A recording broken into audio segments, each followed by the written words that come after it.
नमस्कार, आप देख रहे हैं संक्षिप्त समाचार। मैं रिया सिंह आपके साथ। बिहार की राजधानी पटना से एक बार फिर छात्रों की नाराजगी सामने आई है।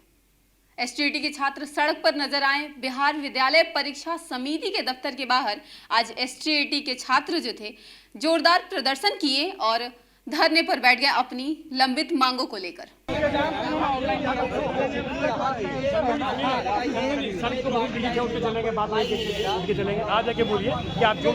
दरअसल गुरुवार को छात्र नेता सौरभ के नेतृत्व में करीब 40 से 50 एसटीईटी अभ्यर्थी बिहार बोर्ड कार्यालय के बाहर इकट्ठा हुए। हाथों में पोस्टर, बैनर और गुस्सा। अभ्यर्थी नारेबाजी करते हुए धरने पर बैठ गए। प्रदर्शनकारियों का कहना है कि वे पिछले कई दिनों से अपनी मांगों को लेकर बिहार बोर्ड से संपर्क कर रहे हैं, लेकिन उनकी शिकायतों को लगातार नजरअंदाज किया जा रहा है। एसटीईटी अभ्यर्थियों की मुख्य मांग है कि परीक्षा की रिवाइज्ड आंसर की जल्द से जल्द जारी की जाए। इसके अलावा अभ्यर्थियों का आरोप है कि परीक्षा में सवाल आउट ऑफ सिलेबस पूछे गए थे, जिनके लिए अब तक ग्रेस मार्क देने पर कोई ठोस फैसला नहीं लिया गया है। अभ्यर्थियों का कहना है कि इन खामियों का वजह से उनका रिजल्ट और भविष्य दोनों प्रभावित हो रहा है। उन्होंने कहा कि हम लोग कई बार बिहार बोर्ड के अधिकारियों से मिले, लिखित शिकायत भी दी, लेकिन हर बार सिर्फ आश्वासन ही मिला।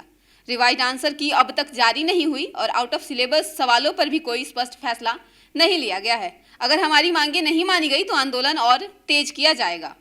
प्रदर्शन कर रहे अभ्यर्थियों का कहना है कि एसटीईटी उनके करियर का अहम पड़ाव है।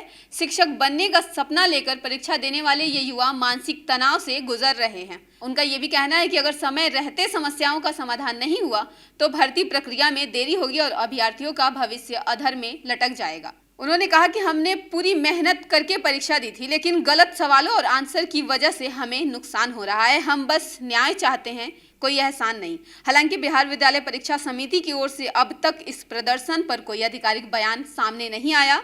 बोर्ड की तरफ से सिर्फ यह कहा जा रहा है कि अभ्यर्थियों की शिकायतों पर विचार किया जा रहा है, लेकिन कब तक समाधान होगा इसको लेकर कोई स्पष्ट समय सीमा तय नहीं किया गया है। अब देखना ये होगा कि कब तक बिहार बोर्ड इन अभ्यर्थियों के लिए ठोस कदम उठाता है। बाकी की जानकारी के लिए बने रहिए हमारे साथ, देखते रहिए संक्षिप्त समाचार।